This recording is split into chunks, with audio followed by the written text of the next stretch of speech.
Hi, I'm Pam Fox at pamfox.org.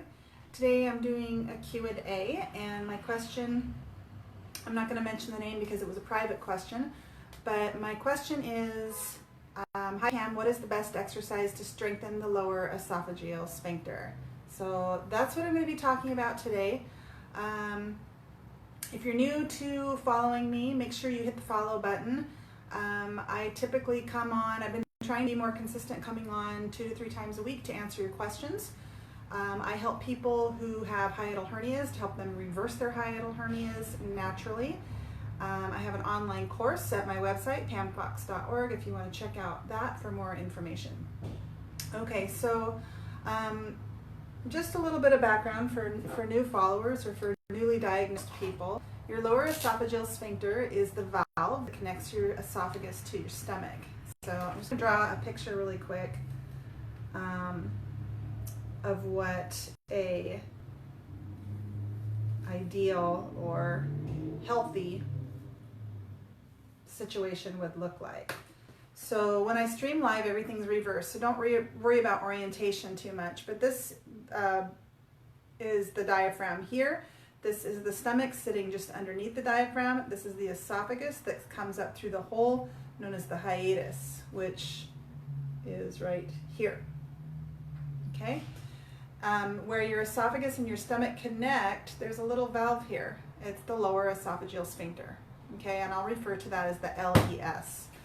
And so when you have a hiatal hernia, that stomach is pushing up through that hiatus. Okay, a portion of your stomach pushes up through this hole, and if you can just try to make the connection, if you haven't already, that as the pressure pushes the stomach upward, this little hole is just above it, and so it will seek out escape through that hole if there's enough pressure that pushes your stomach for a long enough period of time, or if this diaphragm has become weakened as you get older, as your muscles become weakened, that can happen, and then you combine the two of the increased pressure with the weakened diaphragm, it will seek out escape through that hiatus. And so if you picture this portion of your stomach bulging up through this hiatus, it's almost as if the stomach, including this little valve, are pushing up through the esophagus, right? Because the esophagus isn't going to move up to get out of the way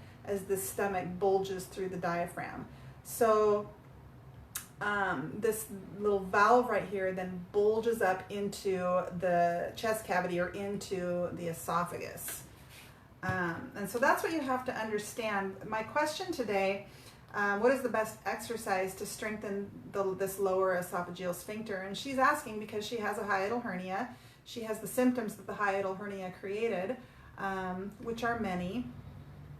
And she's saying, I struggle with mine, meaning her lower esophageal sphincter, and she's trying to be mindful of doing the deep breathing. So the thing you need to understand about that lower esophageal sphincter is it's a valve in your esophagus, which is smooth muscle tissue. So your esophagus is smooth muscle tissue as opposed to skeletal muscle. An example of skeletal muscle would be like your biceps, your triceps, your glutes, your quads. These muscles that you can, go to the gym and sit down in a machine and lift some weight in order to activate and increase that skeletal muscle. With smooth muscle, these muscles just know how to do their job without you having to tell them, to pump iron or to lift a weight or whatever.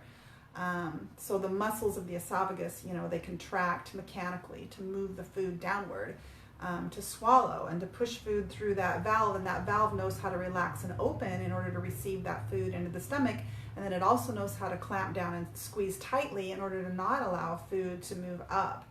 And so oftentimes those of us with GERD or with a hiatal hernia, if you belong to groups, you'll hear a lot of talk about this lower esophageal sphincter, this LES, and how, oh, my LES is very weak, or my LES is wide open. You'll hear people saying this. And so the obvious question then be, well, what exercise can I do to strengthen that LES, make it strong again so it won't be wide open? And so my response to the person asking the question was that I don't personally teach exercises on how to specifically strengthen that LES. Again, it's smooth muscle tissue. So I'm going to be talking about what I do teach. I'm also going to be talking a little bit about the iChiroo, which is a device that does claim that it can strengthen the smooth muscle tissue of the esophagus. And I think I'm going to do a more in-depth video all about the iChiroo on Wednesday. I don't know a whole lot about it. I will talk a little bit about it today, and I'll do a little bit of research on it and talk a little bit more about it on Wednesday.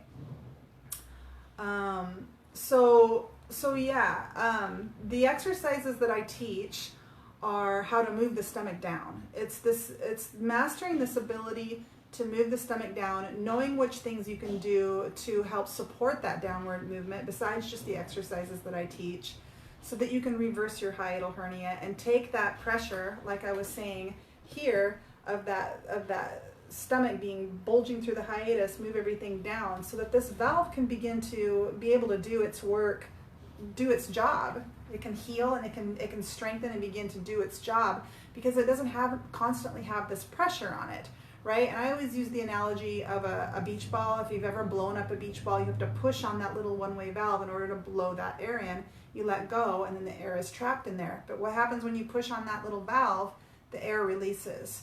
And so it's the same thing with the LES. It's a one-way valve, but if you're putting pressure on it all the time, then it can't do its job, and it will open up and allow that reflux and other issues that reflux cause. So that's the connection I'm trying to help you make. Number one is if you can successfully reverse your hiatal hernia, which is what I help people do, then all of that can begin to heal and work more efficiently. That being said, it's not always the simplest, easiest thing to do to reverse a hiatal hernia. Some people I work with get results very quickly, others do not. Some people can just do the exercises and they get results. Others have to do multiple comprehensive things in order to get the full reversal of their hiatal hernia, and it can take time. And it can take trial and error, trying to figure out kind of some of the different comprehensive things that you need to do. So a couple of things, talking about being comprehensive, a couple of things that you need to be aware of. One is there are known pharmaceutical drugs that have a relaxation and dilation effect within the body. That's their purpose. There are known pharmaceutical drugs that cause the LES to relax. Okay, we don't want that. We want our LES to be nice and strong. We don't want it to be weak, right? So I did a couple of videos on that, and you can certainly do some research and Google that, or you can watch my videos to find out what those are. But I mean, it's not an exhaustive list. I mean, the medications that I talked about are the known medications that do have a relaxation effect on the LES. And these are medications like, asthma medications, high blood pressure medications, that's their job, is to cause that relaxation effect within the body. So you maybe have been taking drugs for years that are actually helping you with one thing, but causing your LES to become weaker and weaker and weaker. So that's one thing to think about and to look into. And then, of course, there are many known foods that can cause the LES to relax as well. At the top of the list are things like high-fat foods, spicy foods, chocolate's a big one, and then highly acidic foods like sodas and coffees. Can also, junk food in general can cause really an injury to the tissues of the esophagus and cause those muscles to become weaker. It can cause inflammation in the tissues because of that injury, right? Because inflammation is a response to injury. So if your diet's just full of junk food and you're always inflamed, then that muscle's going to have a hard time doing its job in that case as well. So pay attention to what you're consuming, whether it be pharmaceuticals, food, and beverages, in order to help support the healing of your LES. So these things go hand in hand. You want to learn how to, do the exercises, move the stomach down, strengthen the diaphragm so you can reverse your hiatal hernia, but you also want to be doing you want to be paying attention to, if you're taking a particular medication that's causing that weakness, or if you're eating a particular food that's causing that internal injury and subsequent inflammation. So you have to pay attention to all of these things. So the other thing I wanted to mention, as I commonly do, is posture. As you're reversing your hiatal hernia, as you're trying to focus on healing that LES. If you're always slouching, that pushes your stomach into your diaphragm, it pushes your diaphragm into your stomach. And if you have a hiatal hernia or even a pre-hiatal hernia, that's going to push these together. It's going to push the diaphragm into the stomach into the diaphragm. So good posture is important. A lot of people want to poo-poo it and disregard it like it's not that important. It is very important. So you kind of, it's just another one of those things you have to retrain yourself how to do, how to, you know, stand up straight and relax your abdominal muscles, which kind of goes against what you probably are already doing or what you've been taught. You've been taught to pull in your abdominal muscles. So yeah, and then the other thing I wanted to mention before I move on to the iChiroo is stomach acid. So there is a hypothesis that in the presence of strong stomach acid, the lower esophageal sphincter will clamp down extra tight. In the presence of a weaker stomach acid, it won't clamp down so tight, which makes sense. It's an interesting hypothesis. And many people will supplement with hydrochloric acid, increase their stomach acid, and their symptoms do improve or go away. So does it work for everybody all the time? No, and in fact some people get worse when they supplement with hydrochloric acid, but it is something to look into. And I've done videos on this as well.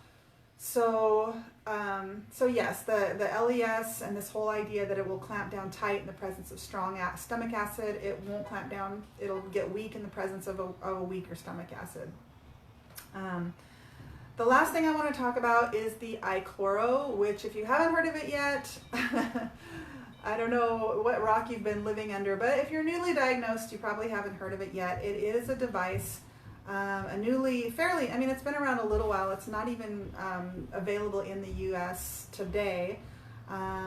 It's available in Europe. So if it's something that, you know, if you know somebody that can buy one and mail it to you and you want to sample it, I don't see any reason why it could hurt anybody. It's a very simple device that you put in your mouth, and then you kind of, I don't know that much about it. You kind of suck on it or purse down on it and pull.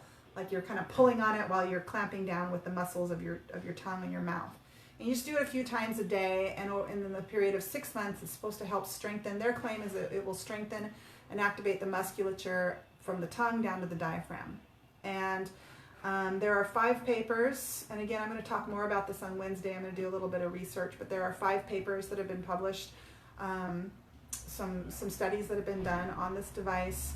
That show really good results. So I think it's certainly something. I think it costs 145 pounds, so it's not super duper expensive.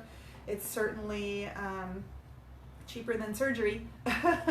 So I think it would definitely be something for people if you're trying to exhaust all of your options before having surgery. It's definitely something to look into. I will say that all of the studies were conducted by the inventor, which is a bit of a, I mean, it doesn't bother me. It really doesn't bother me. If something works, it works. So if it's funded by the inventor, you know, and that's what they needed to do in order to get some results and get information about this device and get it sold around the world, then, you know, that's what they need to do. But yeah, I was looking through some of these studies, and it looks like it's been beneficial for the people that volunteered for the study. So yeah, it says you place the device between your lips and front teeth and press your lips together tightly, and then you pull on the device as if you're trying to pull it out of your mouth. So it's a strengthening, you know, it's a resistance strengthening device. Whether or not it will strengthen your LES, I can't say, but if people are having a reduction in their symptoms, then I say it would definitely be worth looking into. All right, so that's it for today. As always, if you guys have questions about this topic, you can post them in the feed below, and I will try to get to them within 24 to 48 hours. Thank you so much for watching.